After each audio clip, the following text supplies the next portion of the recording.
everybody. Design presentation guru and personal hero of mine, Edward Tufte, always says that you should start your presentations with independent reading time. And one person who took that to the heart is Jeff Bezos at Amazon. So if it's good enough for Bezos, it's good enough for here too. So while we wait for a few more slackers to join, let's take our teen issue futurist quiz. It'll just take a moment, and then you too will know what kind of futurist you are. So I'm going to pop our little QR code up here. You can do that, or we're putting the link into the chat for you for all those who are here already. And take a moment to that. I'm going to back off camera for a moment, and then we'll be right back and get going. Thanks, everybody. All right, we're all taking our teen futurist quiz. And one more thing before we really get going. I have a special guest introduction. So here he is. Hi, my name is Nolan Maddox from the Really Loud House on Paramount Plus. For grown-ups who have no idea how to control teens, Teen WTF is just for you. Okay, we're back. Hey everybody, welcome. I'm Matt Carmichael, editor of What the Future and host of today's discussion about the future of teens. We have a jam-packed issue, as always, and a huge audience from insurance, apparel, food, beverage, entertainment, and really like every sector you can imagine is interested in this topic. And a special welcome goes to those joining us from book publishers. Let me know if you're interested in a related pitch. And from our competitors. Welcome in. We're hiring. Just kidding. No, really, we are. Now, I'm sorry to say we won't quite deliver on Nolan's promise. I won't help you parent your teen. Heck, I couldn't even get my own teen to film an intro video. I got a hard pass and some eye rolls. But today we are going to talk about teens, but from the standpoint of this as a life stage. It's not another Gen Z report. And if you have questions to go, please use the question feature in the chat. So we're going to focus as much on what it means to be a teenager today and tomorrow, and how that's different from previous generations, and how it's the same. Because imagine that it's 2023. Today's teenagers have had aged into 20-somethings, and they're just as rabid about their content consumption. Are they pushing older generations to do more about climate inequality? Have they found some hope about anything? This is a topic very near and dear to me, as I am literally just days away from going from one of these teenagers in my house to 3 of them. God help me. I mean, are today's teens really different from our growth? Sure, they watch more TikToks than most adults. They watch Minecraft YouTubers even after they've outgrown playing Minecraft. This is my son's favorite, Sunday, who just yells and yells and yells. But way more adults watch football or basketball than play those sports too. So we're kind of the same. Wait, no, there are differences. And not just that they can say slay without sounding cringe. Speaking of cringe, here's me as a teenager with some editorial comment from one of my tweens who dropped in on my webinar prep during an e-learning day because kids just cannot have a snow day anymore. It's an odd COVID era side effect. I'll leave this chart up for a bit. Now, thinking about teens in the future is a tricky business. They have anxiety and hope about the existential crises around them and how they will play out in the future. War, climate change, political polarization. We know this partially because we asked teens directly.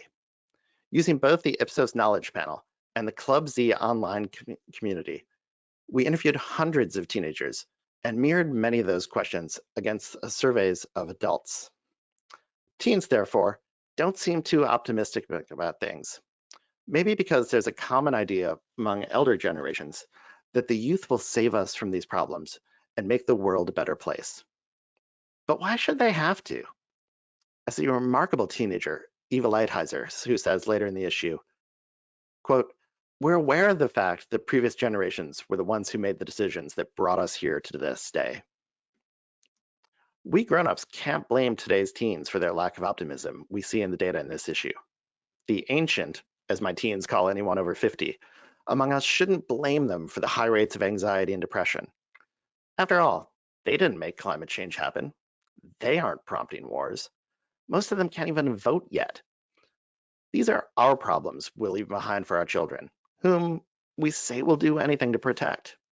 Yet we, as brands, as leaders, as governments, and as parents, can start cleaning up our own messes, just as we tell our kids to do.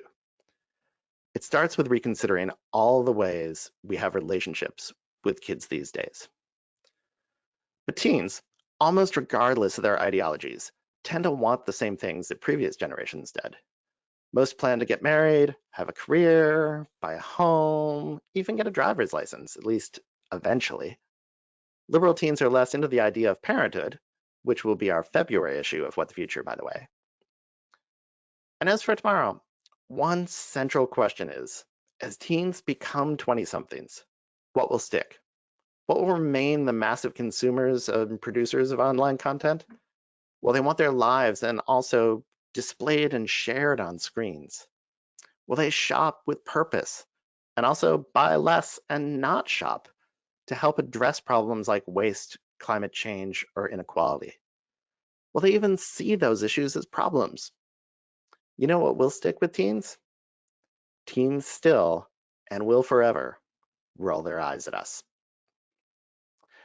Now, as we're thinking about this issue, we are going to look at this from a lot of different lenses, as we always do with What the Future. We're going to be thinking about these relationships that teenagers have with institutions and brands, and even with trust and truth. We'll think about the world of health around them, especially around mental health.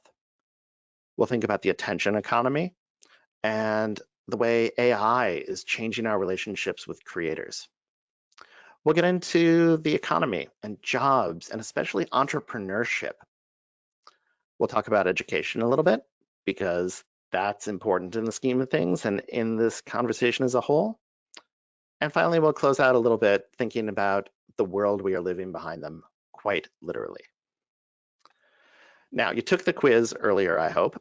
And if not, I hope you get a chance to go do that at future.ipsos.com. You'll see that throughout this issue, we really tried to lean into the aesthetic of 1980s teen magazines. So in addition to some design tweaks, there are way more starbursts than our typical What the Future. We've added bonus sections, like the quiz, and like our AI-generated teen futurist horoscopes. This issue is a lot of fun, and this has been a lot of useful preamble. But let's dive into the conversations. Our first interview was a conversation with YouTube's head of creative, Robin Watson. When it comes to relationships we have with brands, one key difference generally and generationally is that today's teens want to have relationships at all. They want to engage with content and those that sponsor it. And many want to create content on their own. Robin watches these trends shift from her role as global head of creative for the video platform's ad products. Here's what she sees. With diverse audience identities and a fragmented media landscape, it can be hard to imagine how brands will be able to connect with audiences at scale, especially as audiences have niche interests that overlap and the multi-circle Venn diagrams of their identities. But artificial intelligence can help here, Watson says. The new, rapidly developing generative AI tools will have two immediate impacts. One is allowing for customization of content and for rapid deployment tailored to an increasingly specific content topics. The other is an equalizing effect. Advertisers can work with more and more small creators. It also means that smaller brands will be able to create engaging video content for their ad messages. In short, AI will allow niche to scale for creators, brands, and audiences alike. It can't happen fast enough. Here's what she told me. All of that is coming together in a really special, unique moment, particularly on YouTube, who as we're multi-format, multi-experience already, making sure that our brands come to the platform ready to talk in different voices and ready to talk in different ways and modes and mediums to address that sort of multi-format, multi-experience that consumers are expecting and having on the platform. It's a unique differentiator for us in YouTube, but a very unique opportunity, but also it can be a challenge, right? That's what you've seen from us over the past several years and accelerated in recent months on how do you actually help marketers reach all of the different niches of audiences in the exact way that they want to be reached in the moment that they want to be reached. That's really where AI and this sort of explosion of not only automation, but also generative AI is coming into play at the perfect moment, exactly when you actually need it most to help marketers do and reach those audiences at scale in the way they want to hear about it.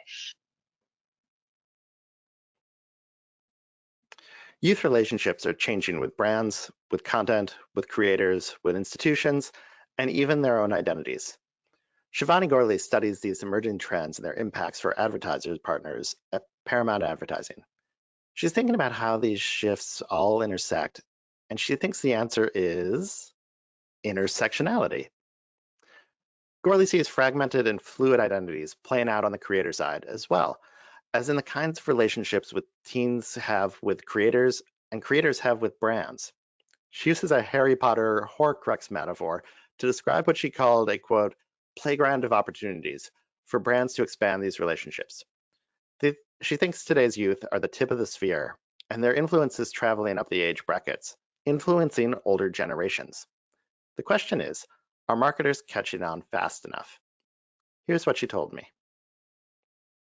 Young people are seeing identities increasingly complex and intersectional, but intersectionality isn't on advertisers' radar like it should be. I don't think they're thinking about identity the same way, or at least they're only just coming to terms with it, but the consumer is eons ahead of the ad professional in terms of thinking about, and they're so well versed in it, right? I think it's in no small part due to social media and how social media. We heard from this younger person who said it gives them a kaleidoscopic view of the human experience, and I thought that was so beautiful. I don't think I've ever heard someone articulate the beauty of social media in such a succinct way. One part of identity is fandom, which we covered somewhat in WTF Identity and WTF Sports, and we'll come back to in a few minutes. Shifts in how young people spend their screen time are largely driven by the need for connection. A recent Ipsos study found that half of all respondents, including Gen Zers, rank TV as their favorite medium. But today's youth are also invested in new media. When asked what they do with an extra hour in the day, a third of Gen Z respondents said they'd use social media or watch short-form videos. The shift is driven not only by the ease and immediacy of new platforms, but by the communities they facilitate, says Amber Jaiwad, a senior vice president with Ipsos Online Community Practice. Youth viewership, she says, is driven by social connections and emotional factors. For business, this is a reminder that media habits have as much to do with belongings as with technology, and that as Gen Z and younger viewers come of age, media brands will have to offer ways to connect. Young people are more stressed than ever, in part because of social media and the internet. Plus, academic and social pressure and fast-paced nature of modern society, all of this can lead to stress and burnout. But it's not that simple, says Barb Solish, National Director of the Office of Innovation at the National Alliance of Mental Illness. She believes more research is needed to better understand the mental load from tech on teens across demographics to find better ways to help them. The ways that youth interact with screen time can mean many things, from texting to homework to video games. And young people are far less monolithic than they're traditionally been seen. Whether it's preteens to older teens, boys or girls, or different ethnicities and socioeconomic statuses, these differences can influence how youth access technology and how it affects them, says Solish. That includes the types of technology. One area that shows strong anecdotal effects is social media, but it varies. The evidence about how that affects teen mental health is all over the map, says Solish. Yet almost half of girls and a third of boys say they're having a hard time staying off social media. And a significant proportion also say that social media has a negative effect on mental health. On the plus side, some pandemic-forced social sharing helped boost people's empathy and help destigmatize seeking help. Now, the challenge is to fix the fractured mental health system to better serve everyone when and where they need. And this all reminds me of a teen we spoke to during the pandemic. It was a panel of teenagers in a virtual summit that we held. And one kid said essentially, quote, "We're the guinea pig generation. We're being raised on screens, and no one has any idea how this will all play out. And they won't for decades as they see how we turn out." Here's how Solish framed this when she spoke with managing editor Kate MacArthur. There's a lot of mixed data. We used to have some studies that say a little bit of social media is good and fine and good for community, but the more hours you spend, the like diminishing returns. But there's conflicting evidence now. So it's just not clear. And I wish I had a better answer for that. Some people view it as like sugar or salt. Having a little is fine, but having a lot is potentially harmful for your health. But that hasn't borne out in the data now. Sort of challenging our assumptions about how social media or technology use might affect teens. So there was a lot of hysteria about video games, right? For a long time. What we're seeing is video games can be a great community builder. There's some evidence to say that. And certainly when you compare boys and girls on social media or on technology, if you look at boys who are playing video games, once they stand up and walk away from the video game, they're not thinking about what did everybody think of how I played? They were having fun, talking to each other, fighting this fight or whatever. Whereas a girl using social media might post something, worry about how they came off, stress about the reactions they're getting. Are they getting the likes or not? And that can have a totally different effect. We can't just blame technology for all of our ills, society's ills. It's always hard to determine causality, but it's particularly hard because there's so many different factors at play. One of the factors at play that makes any sort of sweeping generalization impossible is an increasingly diverse population of today and tomorrow's youth in many markets. Even in the places where traditional forms of identity like race and ethnicity are more homogenous, the intersectionality of identity and fandom opens worlds of possibilities for creators, marketers, and audiences to connect. Kaylee Mullen, who studies youth trends for YouTube, thinks artificial intelligence will only make that truer. In the US, we hear a lot about the diversification of younger generations, and that's not true everywhere in the world. But what is universal is that fandom is an important part of youth identity.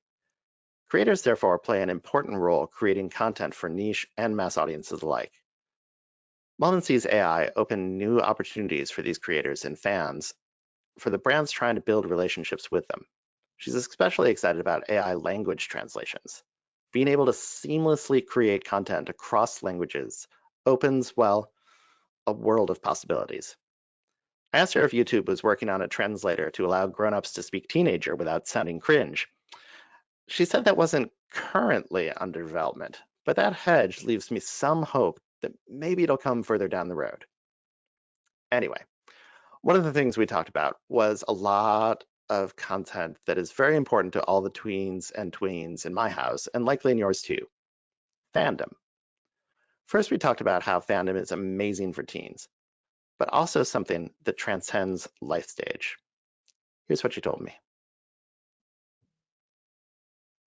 What I love about teens is that they can fall so passionately into fandoms and evangelize it constantly and cry about One Direction and really truly feel that immense joy and passion of loving something. And the intensity of that might dampen or shift a little bit as you get older. But I think once you have a relationship with a creator or a public figure, even as you grow, that relationship grows with you. And we often talk to 25-year-olds that are like, I've followed the same creator since I was 15, and I started watching them when I was getting bullied at school and was sitting in the bathroom eating lunch. And now they're having babies, and I love to watch their content still. So yeah, or they've started making content on other platforms or in different formats, and they really invest in and follow that career throughout their own life stages, which is cool. Not only do people grow up as their creators do, Mullen talked about how today's fans understand the business model of creators in a way that other generations don't. They know how to spend their money in ways that matter to the people they are trying to support, and even how that varies from platform to platform. This is a fascinating point for creators and for brands, and it'll be interesting to watch as today's kids become tomorrow's adults and their spending power grows and magnifies. One place teens really lean into their fandoms is the multi-billion-dollar gaming industry. They have a more negative view of harassment and toxic culture in gaming than other players, which can make expressing those fandoms challenging. Today, gaming is immensely popular with Americans from all walks of life. Indeed, an Ipsos Generation Lab survey found that 68% of teen gamers view gaming cultures as diverse, but 63% of those 13 to 17 also agree that it's toxic, compared with 46% of all respondents. That cohort is likely to associate gaming culture with negative issues across the board. Less than 10% of all gamers agree that the industry is proactive on battling these issues. And if designers fail to change this, they risk losing opportunities for growth, says Chris Hoffman, Senior Vice President in Ipsos's Media and Entertainment Platforms practice. Gaming is about community, and teen gamers hold that community to a higher standard. Changing gears a little now. One thing you hear a lot about younger people is that they're more entrepreneurial, and we see that in the data. Most younger Americans would rather start their own business than work for a company given the choice. Justin Massa was a young entrepreneur himself and founded a highly valued and lauded startup called Food Genius. He's since worked with other young entrepreneurs as a mentor with Techstars Chicago and as an investor. And I've known him for years as a fellow dad of now teens. Today at the Climate Solutions Incubator New Lab, he sees a key shift in startup culture that could help solve climate change and create jobs while doing it. Two big challenges coming to the youth workforce as it comes of age. One is artificial intelligence, which Massa thinks will disrupt knowledge work, but also help entrepreneurs bring their ideas into incorporation. The other is climate change. He sees young founders having a very different approach to the companies they're starting. It's not about purpose being adjacent to the company's mission. It's about purpose being the company itself. Massa sees that mindset is a sea change in startups moving forward, but he also sees a change on the other side of the scale. Governments and large corporations have learned how to work with startups. AI and new ways of working cooperatively, yet competitively, give Massa great hope that today's and tomorrow's youth can help us move towards solutions and create jobs in the process. In what I knew would be a fun conversation, we covered a lot of ground, but he introduced me to a new term which he hears a lot these days: pre-competitive. Here's what that means. I have heard the term pre-competitive more in the last 2 months than in the rest of my career combined. And I think even climate industry using a term like that sets the stage for how they're just thinking about this differently. The idea with it is there are things that companies, startups, established players all want to see happen, but no one of them will bite off on their own. To give you a really practical example of this, Con Edison is very interested in experimenting around what is the future of what's needed from our electricity grid. There are slew of companies that are very eager to be suppliers to the grid through battery technology and long-term energy storage. Normally, that would have been a customer-seller kind of a relationship. But what I am observing is they're like, no, we actually want to collaborate on improving access to the grid because it can't take 5 years to get a new interchange installed. So let's all of us collaborate. Who in other circumstances would be customers or adversaries or competitors, because improving the speed with which we can get interchanges installed changes the game for everybody. I didn't expect to hear. I figured that there would be this double bottom line, but I would still see the same business behaviors that I've seen in so many other industries across my career. And I'm just legitimately seeing, I don't think this is too strong of a term. I think I'm observing a different business ethos in climate. And I've got to believe it's informed by, one, the severity of the problem and just everyone's recognition of what's happening to the planet. But I also think it's informed by a different generation of entrepreneurs with different priorities, working in different ways, pushing industry to work differently. Now, coupled with thoughts of teens and the careers is always going to be a story about education, its costs, and the now debatable cost benefit of higher education. We wanted to dive into that a bit, so we did so through Ipsos's online community, Club Z.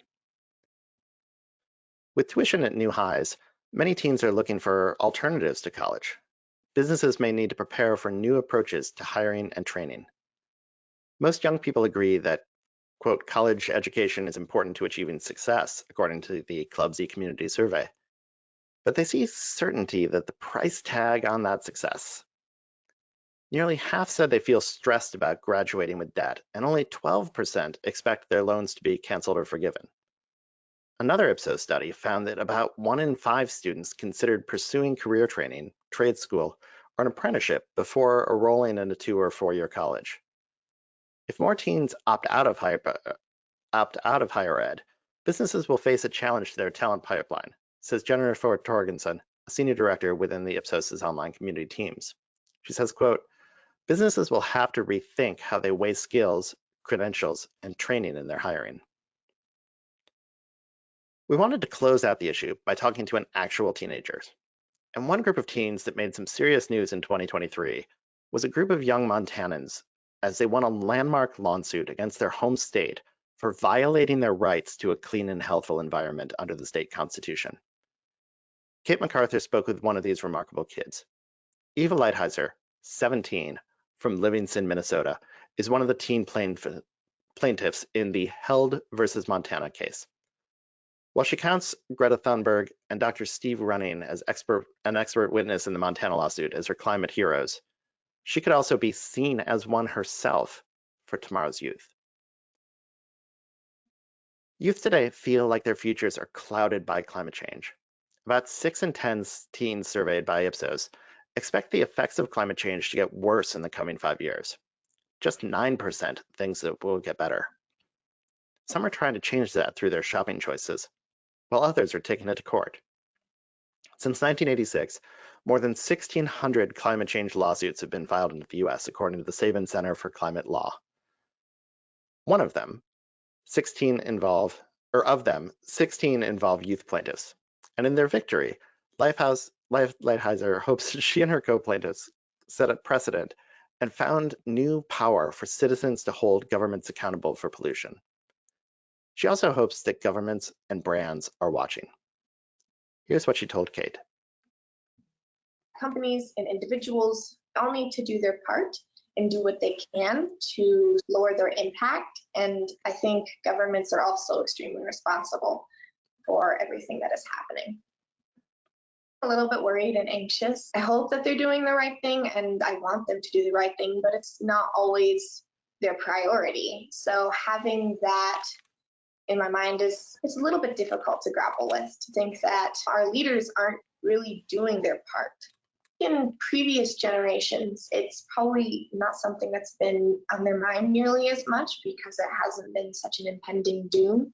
We've known about climate change for a long time, of course, but it seems to be just starting to get on people's radar. So I think previous generations didn't have that same weight that we carry, but that doesn't mean that they don't have any responsibility. They can still do their part now. I'm motivated a lot by seeing progress happening in real time. I'm also motivated by seeing all of the really bad stuff that's happening right now. Watching the hurricanes and the flooding and fires. All of that it's really hard and it's really depressing and sad to hear, but it just reminds you that there's still so much work to do. So in her comments, you hear a tension between the hope of all the progress that's being made and some worries about the progress that isn't being made. And these are very human tensions, and they're very measurable tensions. at least if you're a market researcher. And tensions like this are one of the ways we like to think about the future. We like to think about them as we're putting together an issue of what the future, in a way that we're thinking about how we stand today on these tension lines. But also, if those tensions shift one way or another, what will that say about the future? And what will that say about which of the plausible futures we seem to be heading in?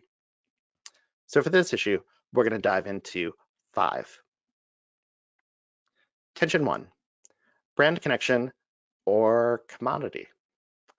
Today, adults are somewhat split between whether it's important to have a relationship with the brands they buy.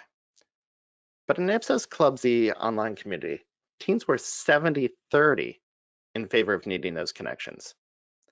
While many believe that brands should remain neutral on social causes, taking part in conversations authentically can earn trust. Paramount's Shivani Gorley thinks brands default to a risk-adverse position, but don't think enough about the positives.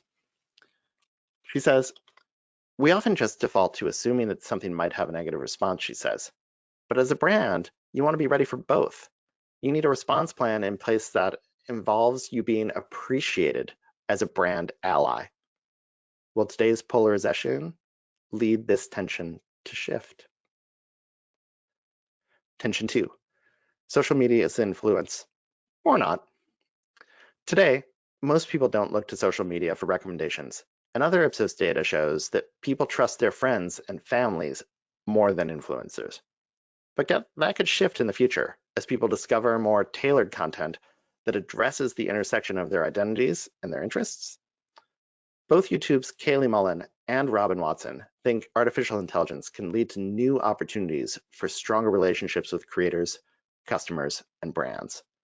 And not just the big global brands or influencers. Brands have a, quote, unique opportunity of not just growing with the big guys, but also the small guys, says Watson. She continues, "There are significantly more small creators who are doing creative things, who have very passionate fan bases, that we as marketers should think about engaging much broader beyond just who's going to give you massive scale." Tension 3, better years in the past or the future? Most adults feel that the nation's best years are in the past, and teens are more pessimistic than optimistic about their futures, and more pessimistic than the adults. But that isn't stopping all teens from trying to make a difference. When it comes to climate change, that can take the form of more conscious consumers' behavior, or starting a climate business, or even going to court. Eva Lighthizer, the plaintiff in that landmark case in Montana, hopes people are up for the challenges ahead of us, but she also thinks the government has a role to play in shaping a better culture future. She says, "I wish the government officials understood on a deeper level just how much impact it has on people," she says, "because our futures aren't necessarily their futures." So if we move to a better future, we can move this tension. Tension 4, the tension between physical or mental health. We overwhelmingly see physical and mental health as holistically intertwined and important. The pandemic lightly intensified mental health challenges like anxiety and depression in today's youth, but it also accelerated acceptance of mental health in the public dialogue. NAMI's Barb Solish sees progress on that front. Quote, "An enormous amount of the decrease in mental health stigma comes from a lot of people sharing their stories online," she says. One might hope that this tension would stay where it is, but there's always a potential future where there's a backlash of some kind, and it shifts back towards less acceptance. What would that future look like? And tension 5, the tension between the economy and the climate. One of the knocks against trying to address climate change is that it will cost jobs, either in the short term or the long term. But today, most feel like responding to climate change will create more jobs than it will take. You hear echoes of this debate when it comes to artificial intelligence or any new technology. New Lab's Justin Massa is bullish too. He sees the jobs being created firsthand. Quote, yes, there are going to be jobs that affected, he says. There will be moments in which the balance gets uneven, but I would be willing to bet that if we fast forward, we'll see a net increase in the number of jobs as we go through this transition. Those moments of imbalance are exactly the kind of points, however, in which tensions can quickly shift. One of the standing features in What the Future is future jobs to be done, which is a spin on the traditional jobs to be done framework, spinning that forward with future jobs to be done. This builds on the theory that people buy products and services to fulfill certain needs or accomplish tasks. For example, we don't buy a smartphone. We hire it to stay connected with our friends, family, and the world. To bring this into the future, we envision powerful and plausible scenarios through strategic foresight. And while many need are enduring and do not need to change over time, the context of that job will change, along with potential solutions and alternatives. While it's typical in foresight to create clusters of future jobs to be done, we'll share one quick scenario here as an example. So one job might be helping me build meaningful connections and drive change for future generations. In a world where many young adults feel lonely and anxious about the future, there's an opportunity to support them in reshaping the social, political, and economic systems that no longer serve us. Potential future jobs to be done include help me cultivate real relationships and a sense of community, strengthening social ties and minimizing social pressures. Provide me with resources I need to take care of my physical, emotional, and financial health. Help me align with my personal values and my career. Help me contribute to a more equitable, inclusive, and sustainable world so that the next generation inherits a better future. Speaking of better futures, the final piece of our WTF issue is what we call our optimism gaps, where we talk about the futures people we want and the futures they expect to find. When it comes to the future of teens, we see a continuation of a pattern we've observed repeatedly in What the Future. We largely agree on the future we want, and we expect that future to happen, but there are gaps. We want, but don't expect, access to affordable housing, healthcare, and quality education. For housing, 51% of us want that, but only 36% of us think it'll happen.